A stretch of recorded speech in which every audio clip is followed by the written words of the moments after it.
Baik, Assalamualaikum warahmatullahi wabarakatuh. Kami dari kelompok 8, poin materi yaitu arsitektur informasi. Di sini kelompok kami ada yang pertama itu ada Nani Dwi Lestari, ada Angelin, ada saya sendiri yaitu Adika Julianta Resaputra, ada M. Badrun Tamam, dan yang terakhir adalah Yala Satria Indra Putra. Baik, di sini kita akan membahas 3 poin tentang arsitektur informasi. Yang pertama definisi, yang kedua tujuan, yang terakhir itu ada tipe. Untuk poin definisi akan dilanjutkan oleh rekan saya. Waktu dan tempat dipersilakan. Baik, yang pertama itu ada definisi arsitektur informasi. Nah, apa sih arti arsitektur informasi itu? Arsitektur informasi atau arsitektur teknologi informasi sendiri, atau arsitektur sistem informasi, infrastruktur teknologi informasi adalah suatu pemetaan ataupun rencana kebutuhan-kebutuhan informasi di dalam suatu organisasi. Arsitektur ini berguna sebagai penuntun bagi operasi sekarang atau menjadi cetak biru atau blueprint untuk arahan di masa yang akan datang. Menurut Laudon, arsitektur informasi adalah bentuk khusus yang menggunakan teknologi informasi dalam organisasi untuk mencapai tujuan-tujuan atau fungsi-fungsi yang telah dipilih. Sedangkan menurut Schwartz, arsitektur informasi adalah desain sistem komputer secara keseluruhan atau termasuk sistem jaringan untuk memenuhi kebutuhan-kebutuhan organisasi yang spesifik. Selanjutnya saya serahkan ke teman saya. Baik, untuk tujuan arsitektur informasi sendiri adalah sebagai berikut. Yang pertama, arsitektur informasi adalah sebuah sistem yang mengelola data serta menerapkan dari proses bisnis yang telah didefinisikan. Sehingga sebelum organisasi mendefinisikan kebutuhan informasi yang akan digunakan untuk menjalankan roda organisasinya, maka terlebih dahulu harus mendefinisikan data, proses bisnis, dan sistem aplikasinya. Lalu untuk tipe arsitektur informasi. Tipe arsitektur informasi ini ada beberapa tipe, yaitu yang paling umum digunakan oleh berbagai aplikasi multimedia, diantaranya adalah linear sequential. Untuk selanjutnya akan dijelaskan oleh teman saya. Silakan.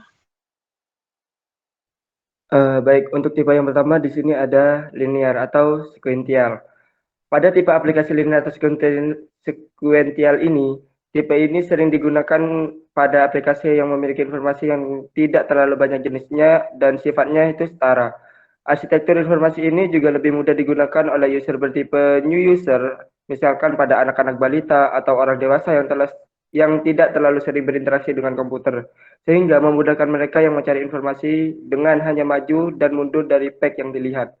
Tipe arsitektur linear dapat dijumpai pada aplikasi multimedia yang bertipe storytelling yang banyak digunakan untuk aplikasi cerita yang digunakan oleh anak-anak, di mana biasanya aplikasi cerita memiliki informasi yang setara namun harus ditampilkan secara sekuensial. Nah, di sini untuk contohnya, di sini ada Multistories.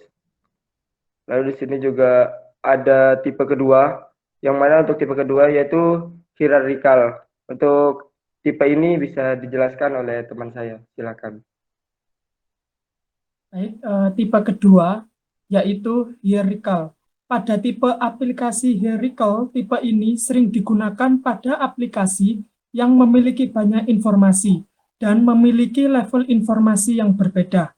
Arsitektur informasi ini juga biasanya digunakan oleh user bertipe intermediate, misalnya pada anak usia sekolah atau orang dewasa yang cukup sering tetapi tidak setiap hari berinteraksi dengan komputer, sehingga memudahkan mereka untuk mencari informasi dengan pengaturan menu yang jelas dan terstruktur.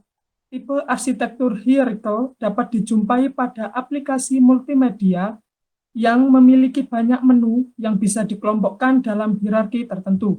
Biasanya terdapat pada aplikasi seperti game dan juga aplikasi pembelajaran. Nah, berikut contoh tampilan dari tipe yang kedua yaitu hierarchical. Nah, seperti ini. Lanjut, tipe yang ketiga yaitu network atau web.